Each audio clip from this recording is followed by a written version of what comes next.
We've explored over 100 countries, but we've never planned a year quite like this. Welcome back to Beezie Travel. I'm Tressa. And I'm Zarko. And this year we are actually planning the entire year of our travels, and we want to get some of your comments. We're kind of stuck. So we're going to share some of the tours that we already have booked, and then some of the tours that we're thinking about doing. With some of your input, it might help us confirm what we're going to do. Look at our calendar, it's pretty darn full. And what we have so far confirmed is we're going to start from Bulgaria, where we live, and we're heading in January to Peru and Bolivia. We're doing an extensive trip with G Adventures for 15 days, and we'll be flying to Lima, and then... We're joining the G Adventure. It's the premium National Geographic Journeys small group tour. We did a world cruise, 9 months, and we were supposed to go to Machu Picchu, but they had strike in the railroad. One of the highlights that we definitely wanted to do this time is to, of course, see Machu Picchu.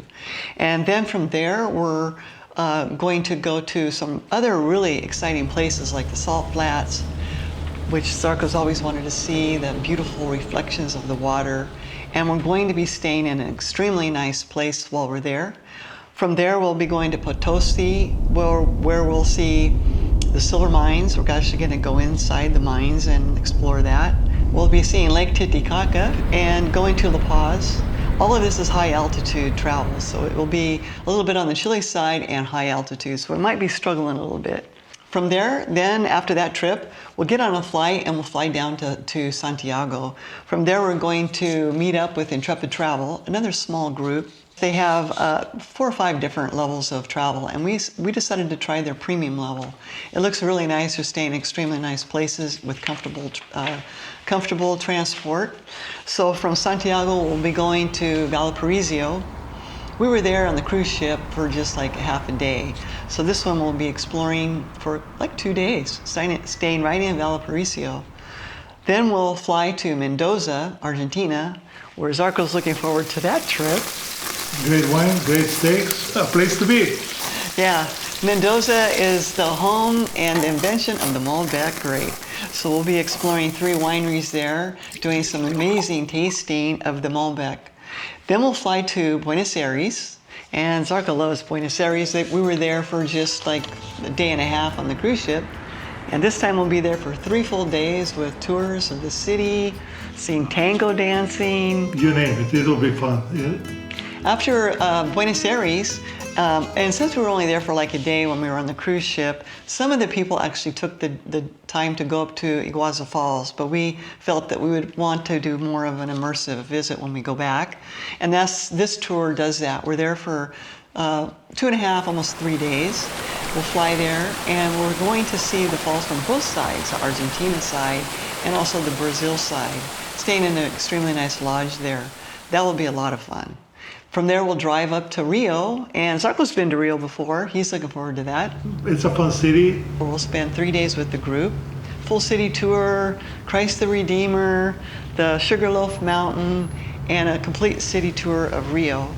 After the tour, then we're going to spend like 3 more days just on our own exploring. Ipanema, Copacabana. They'll be actually setting up for Carnival. Actually, that following weekend when we leave, it will begin. So we kind of plan to leave early because it'll be a crazy time to be there. Okay. So like the few days after the tour, we're not quite sure what to do in Brazil. Looking around, Búzios sounds very interesting, but I know that there's some other areas around it. Many years ago when I was in Rio, I did that kind of a day trip on a boat going to different islands. That was fun too. But anyway, if you're familiar with Rio and have some great suggestions for us, please. Yeah, help us out.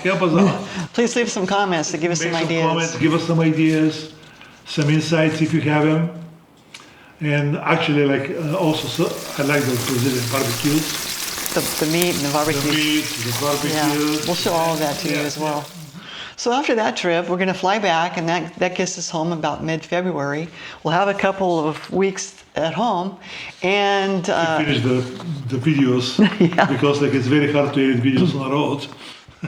yeah. So mid-March, it's still cold in winter here in Bulgaria, so I think we'll be itching to get back out there.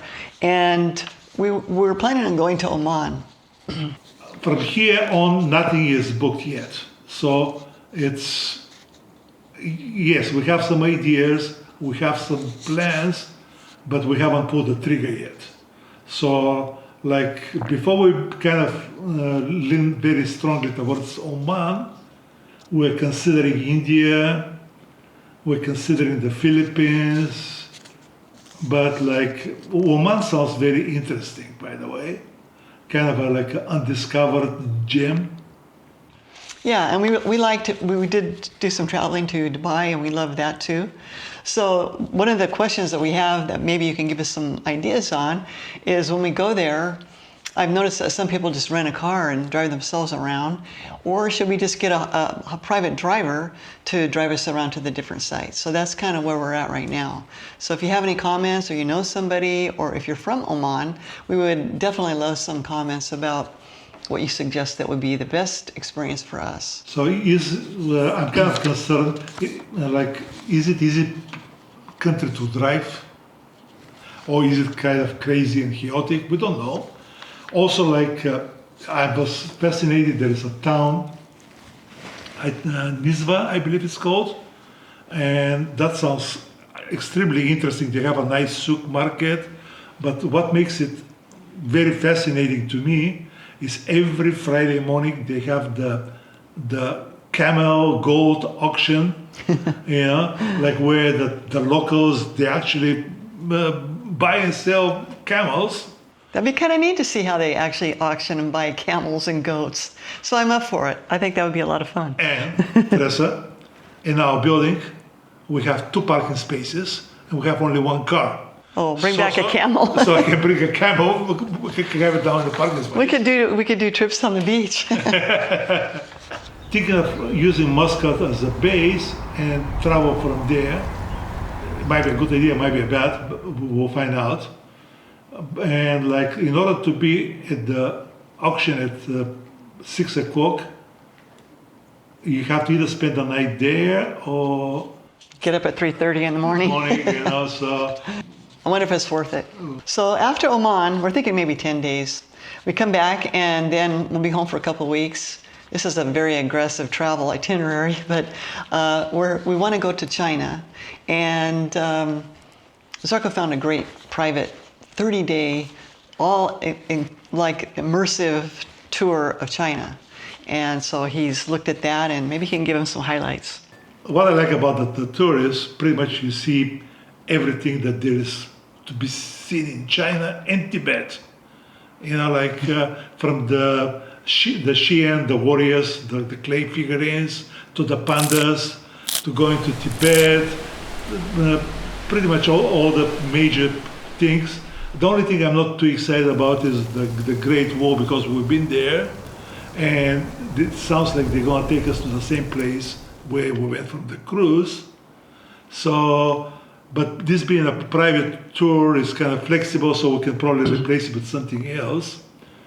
And we used to travel to China a couple of times a year for business before retirement, but it's completely different when travel for business and a tourist. I've never been a tourist in China. So like that would be our experience. One of the places that we did when we were sourcing products from China is we went to painting village. We'll go there if we can.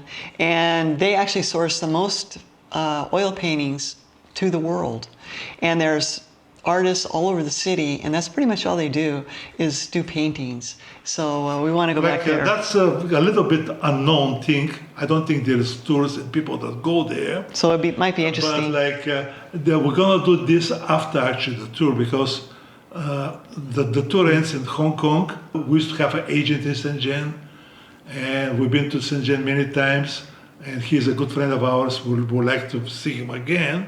Years ago, he took us to this painting village where we fall in love, you know. It's like there was like alleyways, little Stacks of paintings like this. gallery next to Yeah. gallery, and like I don't know how much is true, but somebody told us that whatever 40% of the art sold around the world comes from that village.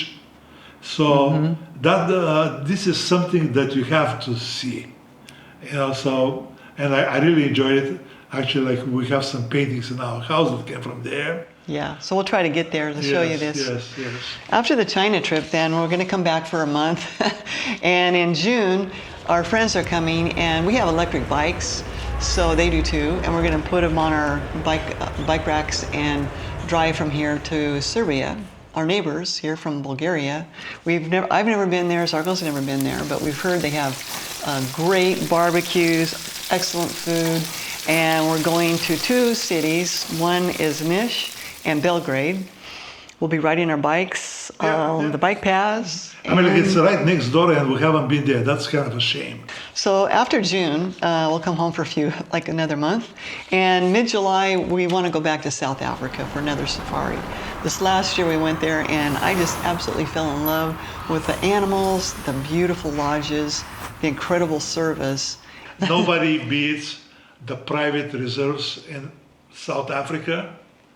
And the difference between a private reserve and a park, in the park you're very restricted. You're with 20 other vehicles on the road.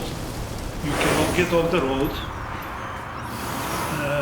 And surprise, surprise, the animals are not sitting on the sides of the road and posing for pictures. And if you do find an animal, the guides call every other guide, and there's like 30 vehicles around like one lion. With the private reserves, you have a tracker and you go with the Land Cruiser straight through the bush. Get right in where the animals are. I mean, like in the last safari, we have a video actually.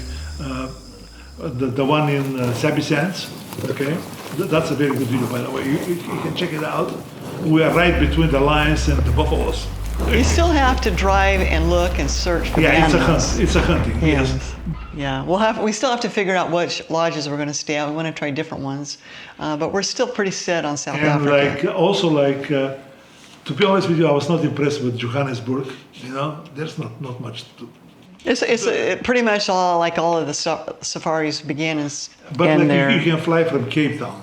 Oh, you can fly from Cape Town, and like when we book it, we're gonna fly through Cape Town, because like on the cruise, I was impressed with the waterfront. Yeah, now it'll be the dead of winter. Beautiful. It'll be the dead of winter in So there. what? We'll have umbrella and coat.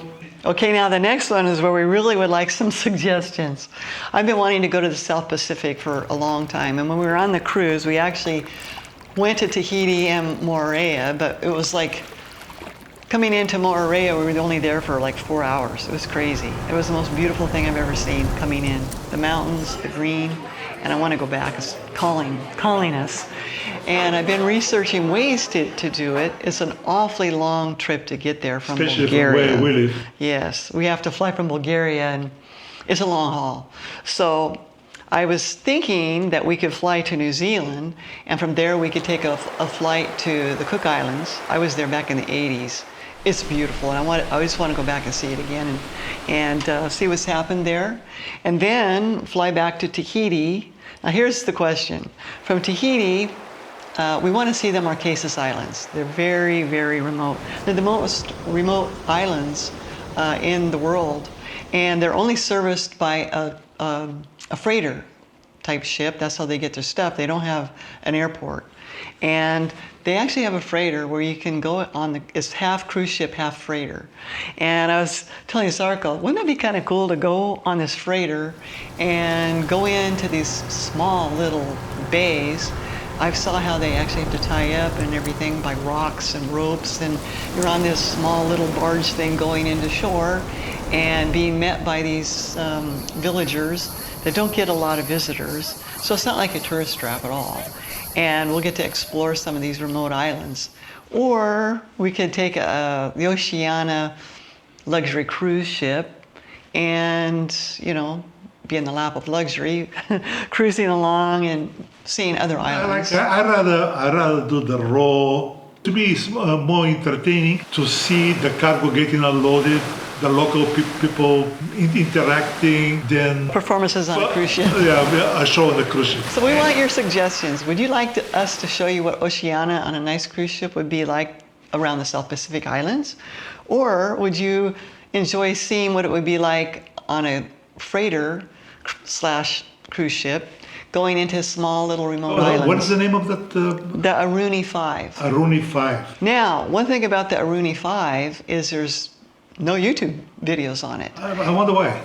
I asked, and because that actually, what I heard is people are too busy seeing things on the islands than recording, or the actual demographic that go there aren't recording. They don't have YouTube channels. So we're probably going to be one of the few, if not the only, creators that will be doing a video on the Marquesas Islands on the Aranui 5. Long video, detail. They have videos. The Aranui 5 is putting out videos, and so are travel agents. Yeah, but they're But not travelers on the actual ship. So they're less than a minute. it feels a little risky when you don't see anything on it except for from travel No agents. input, no comments, no. Yeah. You rating. get so used to reading comments and making decisions on, But if you've been on that ship, or know of anybody, or any information, or find a YouTube channel, Yes. tell us. yes. Because it's a long ways to go, and it's kind of taking a risk not knowing much. An expensive risk too. Yeah. So, but we'll do it if you recommend it. yeah. We'll do it. We are planned till kind of the end of September. That's correct. Yes. So we have October, November, and December, wide open. Where should we go? Yeah, we're open. We have the whole world in front of us, the whole world. And when I started looking at these trips, that's how I looked at it. It's like, Sargo, we have the entire world. Where do you want to go this year? We've been to many places. I mean, like all those little stickers that you see all over the map, we've been there. Out of those places, I wouldn't mind going back. Like over 100 countries. Yes, but we kind of looking less on the landmarks. Smaller villages, smaller towns. Yeah. Find the uniqueness. Yeah, off the beaten path. So that's it, guys.